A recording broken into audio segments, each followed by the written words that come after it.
certainly I'd like to thank you, Chief, the officers, and all the individuals who serve under you and the entire United States Capitol Police for your bravery, your dedication, and your sacrifice for continually displaying and ensuring safety and security at the United States Senate and, of course, our great Capitol. So thank you so much for your service, sir. We really appreciate it. Thank you. And I really have to give credit to the men and women that are, standing post at the doors, that are doing the protection details, that are investigating the threats against Congress. It's the canine officers, the bomb squad officers. It's all of those folks on the line level that really make our campus safe every day, and I couldn't be more proud of them. Well, thank you for sharing that, Chief, and we certainly are proud of all the work that's been done there, and certainly appreciative. And we'll go ahead and get started, Chief. You've dedicated your entire life to service. Was this something you knew you wanted to do from an early age? When did you know that wow, I want to be in law enforcement?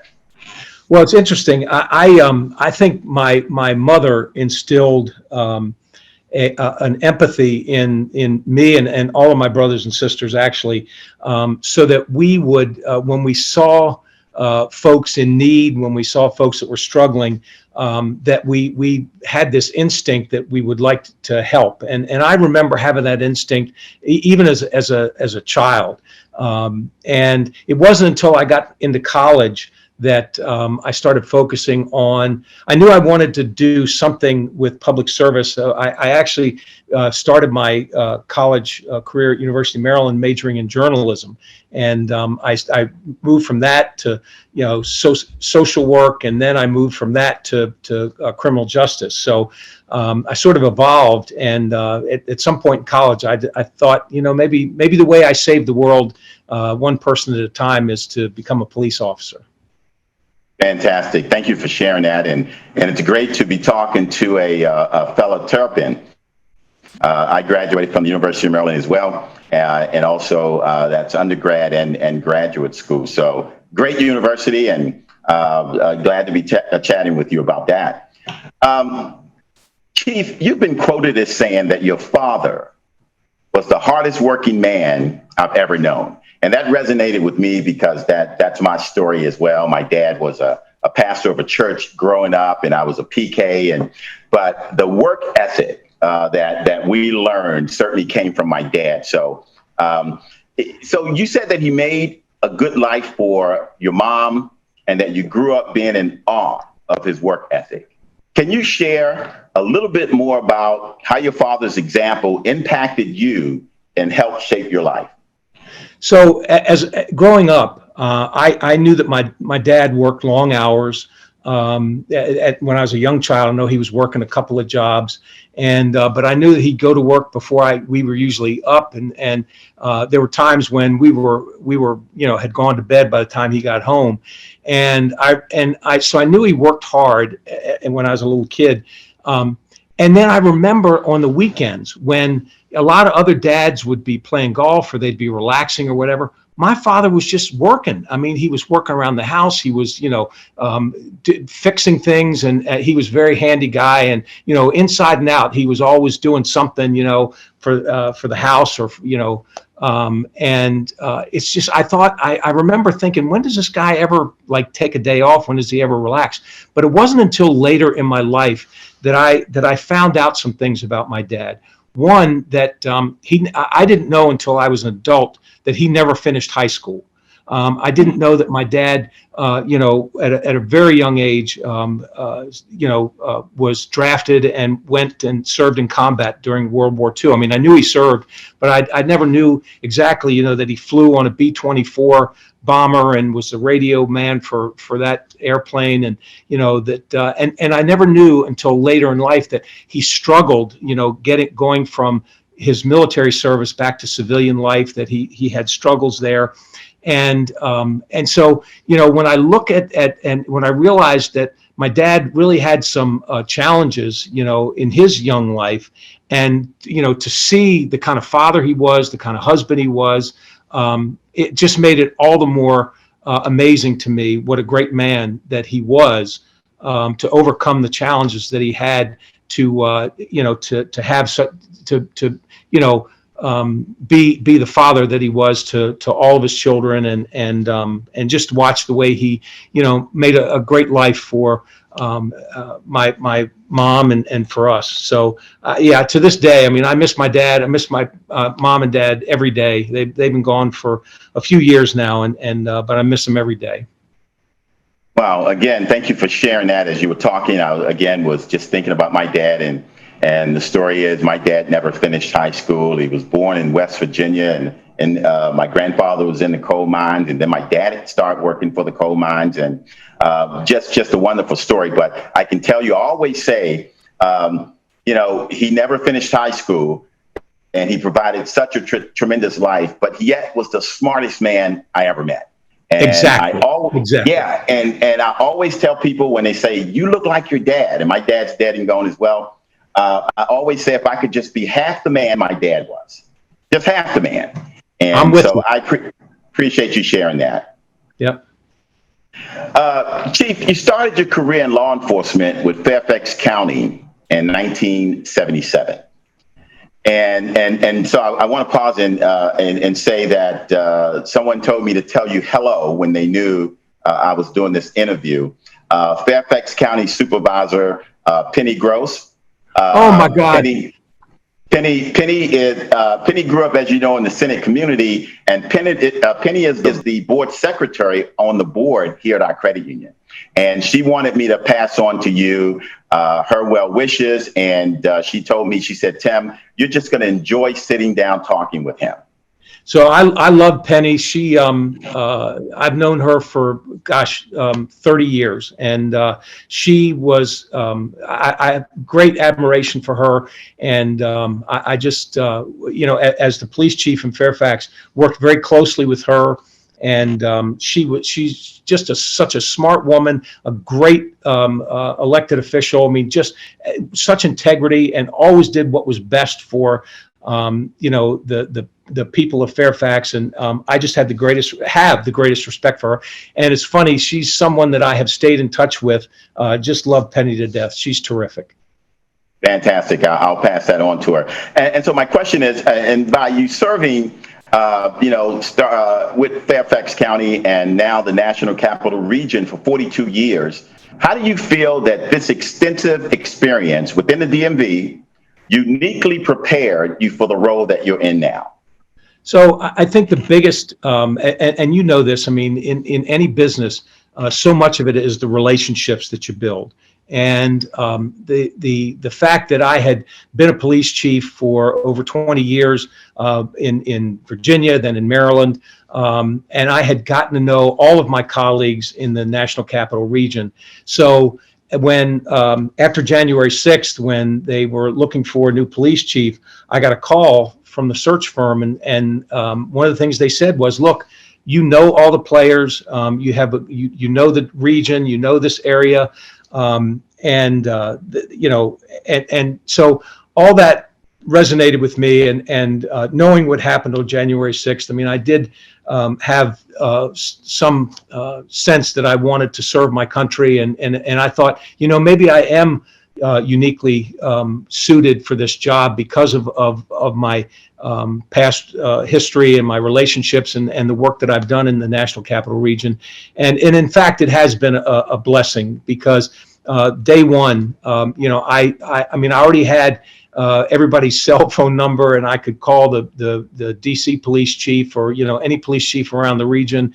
All of my federal partners already knew probably 90% of them. So when you start a new job, you've got to you spend a lot of time establishing those relationships. For me, they were already done, so I could really hit the ground running in terms of, hey, what are the things we need to do to improve this police department, and we could just start day one. Moving forward with that. Fantastic, and thanks for sharing that. And so this is kind of like just a part of that question. So having come to the Capitol Police with a full and highly decorated career from Fairfax County as police chief, and most recently serving as chief of police with Montgomery County, for 15 years. So the question is, what was your motivation? And I think you kind of touched on that for taking this new role. And what has been the biggest difference from your previous roles as chief of police with Fairfax County and Montgomery County?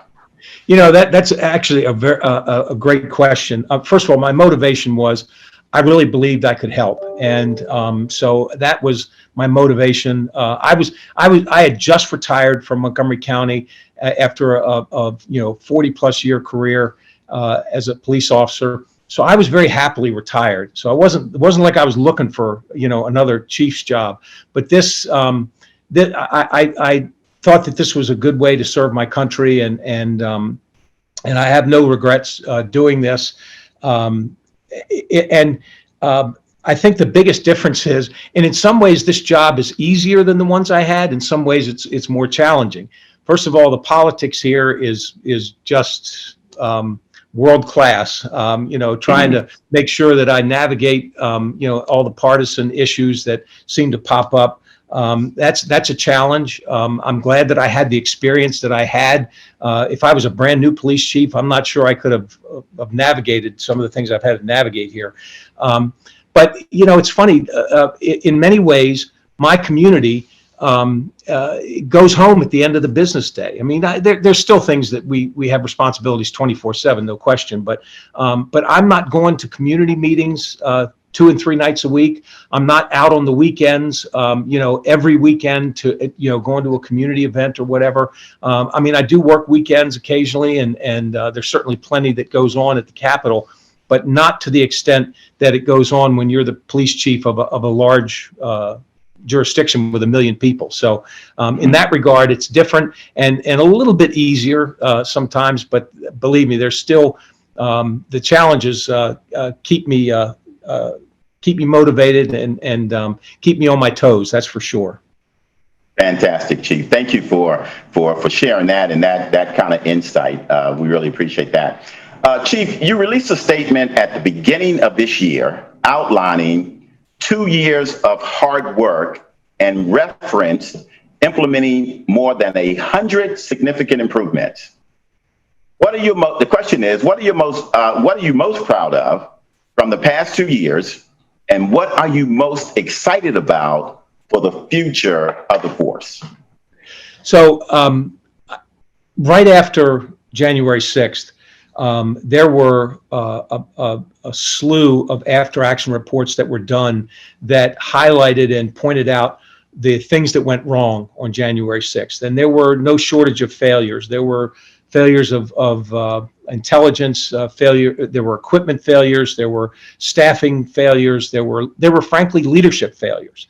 And the fact that we have been able to largely get all of the big issues that we've been able to get those resolved into a point where I think the men and women have more confidence in the department now that the department, if we were, when we have another big event, and we've had a few, when we have another big event, that they have the confidence that we're going to have all the resources in place to handle whatever that event is. So the fact that I think we've been able to restore some of the confidence in our line level troops, the fact that we've been able to resolve the big issues that caused the problems on the 6th, that's what I'm very pleased to be able to talk about when folks ask me, okay, what's changed since the 6th? In terms of the future, one of the things that we haven't just fixed the things that were wrong. We have identified things that were going well, and we say, how can we make it better? And there are more opportunities in terms of the employees, both sworn and civilian, within the police department today than there have ever been in the history of this department. Opportunities for promotion, opportunities to do different things, to take a career track, that perhaps in a direction that is interesting to you, and so I'm very pleased that that Congress has invested in, through the budget process, invested in the United States Capitol Police in terms of giving us resources so that we can grow and so that we can do things, that even the things that we were doing well, that we can do them better.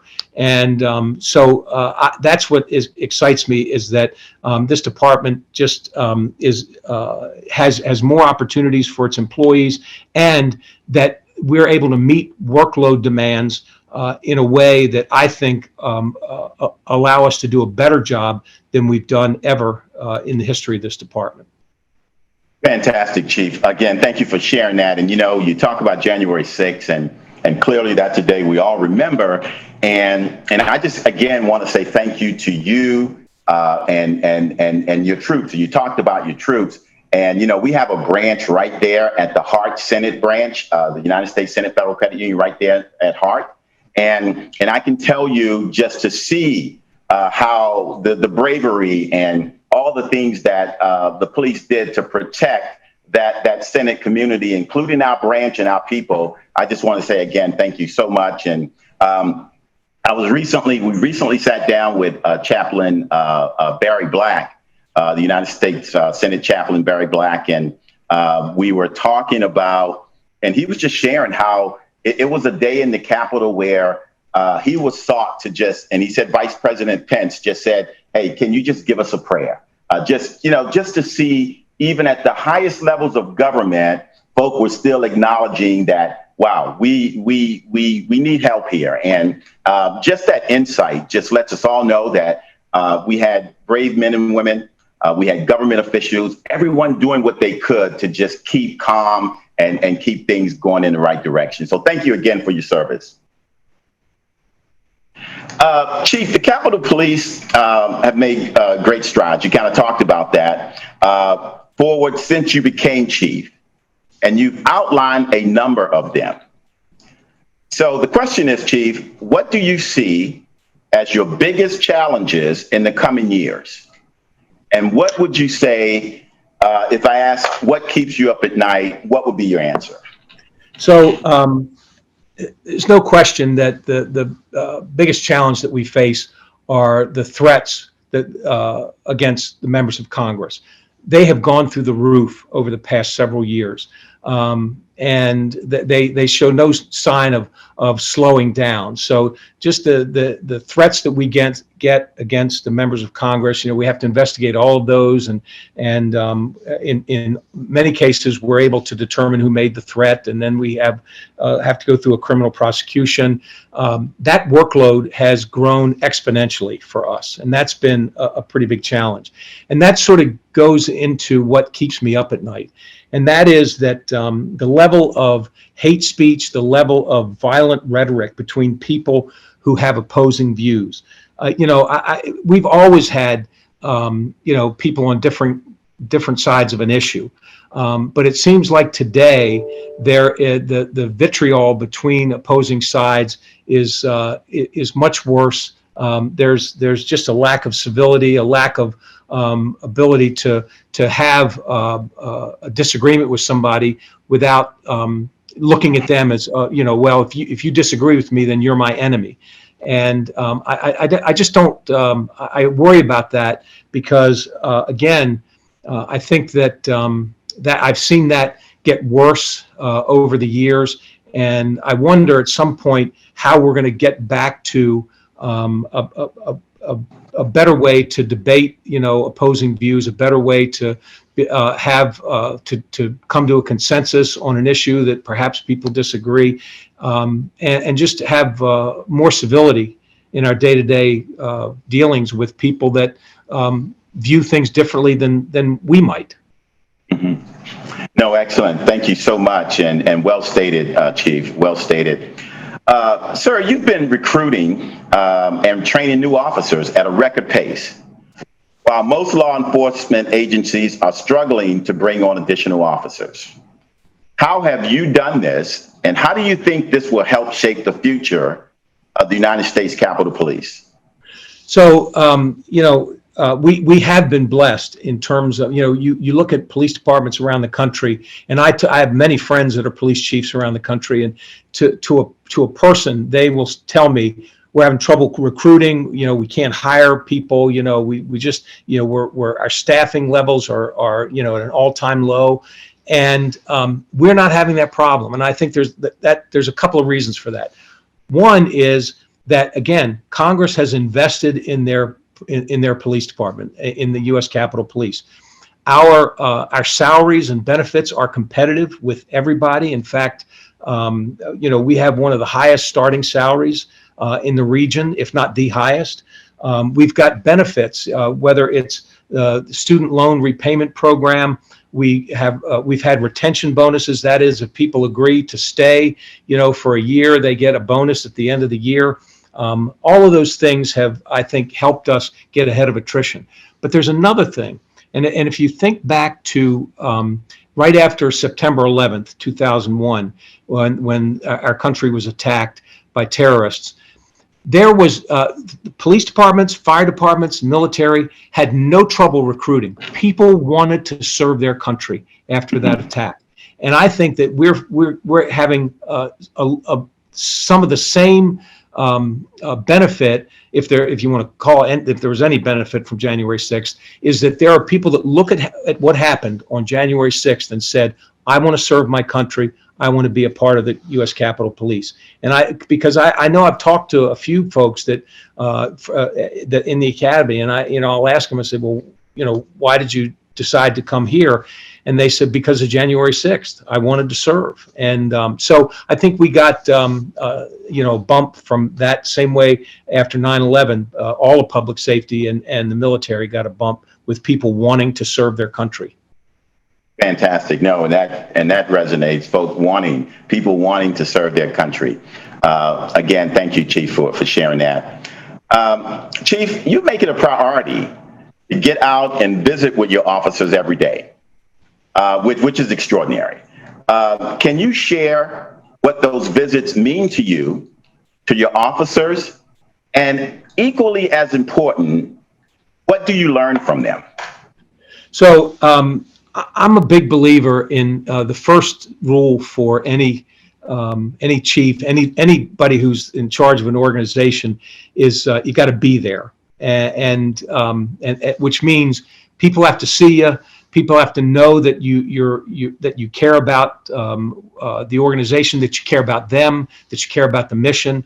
And the only way that you're able to convey that is to have conversations with folks. And so I typically, this is a beautiful campus, as you know, and I love walking around. And if I'm leaving headquarters and I have a meeting over at the Capitol, love to walk to the Capitol and even any of the House or Senate office buildings. Typically, I'll walk to meetings that I have, and it gives me a chance to go past my officers that are at entry points and different posts, and just to chat with them for a moment and to see how they're doing. I think that again, that's just part of being there. But one of the things, if I do have a couple of minutes, I'll ask them. I say, hey, how's things going? And this is where I hear people will let me know what their concerns are, let me know what's bugging them. And sometimes I even ask them, I said, so what's the worst thing about this job? And they'll tell you, well, you know what, I get held over a lot. I think that I'm going home at the end of my shift, and then my sergeant comes and tells me that we're short, on the next shift, and I get held over for, a few hours or whatever. And it's, and I missed dinner with my family, or, and so when you hear this, what it does is it reminds me and keeps me on my toes about what issues are most important that I need to be working on, and look, the priority has been, since I've been here, staffing, making sure that we increase the number of officers that we have, and we've done that, but we're still not where we need to be. And so the benefit to me is that I can hear the unvarnished truth, and this as being the boss, you can talk to some of your employees, and they'll complain about everything. And you talk to other employees, and they love coming to work every day, and you run the gamut there, with people that are just always positive, and people that seem to be always negative. But the important thing is that you listen to all of them, and that you consider what they all have to say. And that, to me, that's the benefit of having conversations as I move around the campus and get a chance to chat with folks. I have more formal meetings. I'll go to roll calls and I'll talk about what's going on, and then I'll say, okay, open it up for questions, and I'll stay there for 45 minutes answering people's questions. So there's more formal sorts of meetings, and then there's the informal meetings where you just happen to be walking by somebody and you stop for 5 minutes to chat with them. They all provide benefit for me, and that's the way I've been doing my job for since day one. I just knew that you gotta be there first and foremost. That's right. No, and thank you again, Chief. And you and I have so much in common as I'm listening, and that certainly has always been my belief, that you've got to get out and talk to your people. You just have to. And I've been doing this now. I've been in banks and credit unions, some large banks and credit unions, for 44 years. And it's always been, as a leader, for me to get out and talk to my people. And they really appreciate it. And you're going to hear some things, as you mentioned, that, well, you say, wow, but then you're going to hear some other things. And the key point is they know that you're listening, and they know that you're there. And it's always been my view, and working in banks and credit unions, I don't care how big the bank or credit union is. As CEO, the place is not so big that I can't get out and walk around and touch and talk to each individual. And that's always been important, just that personal kind of experience. And it sounds like you lead that way, and I'm sure that your people really appreciate it. Well, let me say this. I got 2,500 employees, and I'm sure there's folks that in the time I've been here, I haven't run across, haven't had a chance to have a personal conversation with. So there's always more work to be done, Right. That's right, sir. That's right. Chief, the month of May, May's coming up, holds a national significance with law enforcement, as National Police Week is May 14th through the 20th. And Peace Officers Memorial Day is on May 15th. Chief, can you share the significance of Police Week and Peace Officers Memorial Day for those who may not be aware of what they mean to you personally? Sure. Police Week is a time of year that we in the law enforcement community honor our fallen. That is, officers that have lost their lives in the line of duty. And that's very personal to me. I've had a couple of friends of mine who've been killed in the line of duty, and I saw how it impacted their families, and I've stayed in touch with their families. And when you have young children who lose a mom or a dad, and they grow up without a mom or a dad, and it's just heartbreaking. And it reminds you how important it is for us to rally around those families to make sure that they have what they need. And as the chief of the Capitol Police now, I get to host the National Peace Officers Memorial every May 15th here at the Capitol. And that we have families of fallen police officers from all over our country come to Washington, D.C., come to the Capitol for a solemn ceremony. Typically, the president will show up, but it's certainly the kind of ceremony where the families of our fallen understand how much our country appreciates their sacrifice and understands their sacrifice.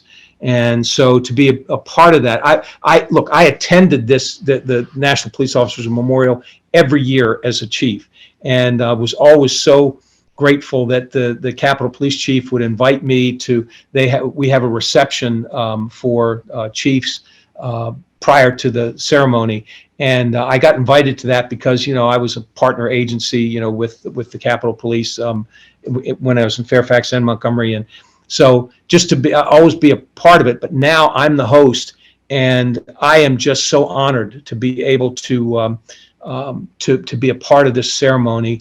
And it's very meaningful because of the message and that we are sending to every single family of the fallen, your country honors your sacrifice, and that's very personal to, I think, anybody in public safety, but certainly for those of us that have lost friends, we know just how meaningful this is.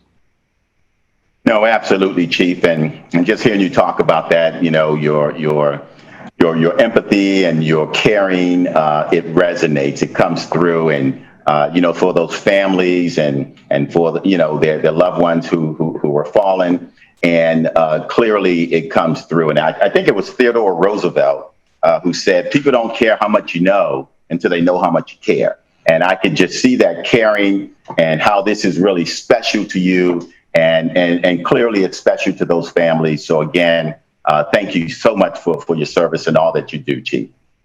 Thank you. Chief, the month of May also holds special significance with the Capitol Police, as May 2nd is the 195th anniversary of the founding of the Capitol Police, making it one of the oldest organized police forces in the nation. What does it mean to you to be leading such a national institution with such a long and storied history? So, look, I don't know that I could articulate how honored I am to be a part of this organization. I have had in the 2 years that I've been here, I have had a front row seat to history, and that's not hyperbole. I literally have had a front row seat to history, and to be a part of an organization that has a unique mission. That is, we protect the members of Congress, we protect the Capitol, and we protect the legislative process. We make sure that Congress can do its work. There's no other agency that does that. We're it. And to be a part of something so important to our country is just an honor for me. And again, I was very happily retired, and to be in this position now, I would have never believed that I would ever be able to do something like this, be a part of an organization that was such an awesome responsibility. But it's just an honor for me to be here, and I'm glad. I'm glad that I can contribute every day to helping complete our mission. Well, Chief, obviously being the credit union and being a part of the Senate and Capitol Hill environment, we're just so glad and thankful that you are in that role. And again, thank you for sharing that. Chief, as we begin to wind down, so lastly, and as promised, to hold off any tough questions, and I think we've done that, but I feel the need to ask this question. What concerns you the most, or what do you consider the most imminent threat to the Capitol Police winning this year's congressional football game? So this is a very important question, and I think that there's one challenge we have, and that's complacency, because we have very easily gotten victories over the last 2 years, and as long as we don't become complacent, I think we will very easily beat those members of Congress again in the football game. So all I'm going to preach to my cops who are on the team is, don't get complacent. It's important for us to show them who's boss every year. Excellent. Well, I just mentioned the Capitol, the Congressional Football Game benefits 3 worthy causes: the Capitol Police Memorial Fund, our military kids, and Advantage for Kids. So can you share a bit about these organizations and the game's involvement in supporting them? So I think that this is, I think the real meaning, the most meaningful thing about the Congressional Football Game is the money that we raise for these charities. And there's no greater charity than things like the Boys and Girls Club, the military kids, and Advantage for Kids. I mean, look, anything we can do to help kids that, are facing challenges, whether it's the loss of a parent or whether it's just, another challenge that that they might have in their lives. That is, I think, the best investment that we can make in terms of our future, is to make sure that our children have what they need get a good education, to have the things that they need to thrive as they grow up. I have a special place in my heart for the Capitol Police Memorial Fund. That fund is, we have money that we can provide to the families of our fallen. And just in the time that I've been there, I've gotten very close to Brian Sicknick's family, Billy Evans's family, Howie Liebengood's family, all three of these officers who we've lost since January 6th. And the fact that we were able to provide some assistance to their families has been a godsend, and something that I think really speaks to how we recognize the sacrifice that these families have made. Look, certainly those officers made the ultimate sacrifice, but their families now have made a sacrifice as well. And so with the Capitol Police Memorial Fund, we're able to provide some assistance to help them face some of the challenges that they're facing. So that to raise the money for that memorial fund means a great deal to, I think, all of the members of the Capitol Police. No, fantastic, and thank you so much for sharing about these organizations, and our listeners, I'm sure, will benefit from that, just hearing about these organizations. So thank you for sharing that, Chief. And Chief, as we wind down, I'd just like to say the United States Senate Federal Credit Union and the Capitol Police have a long history together, going back to the founding of the credit union in 1935.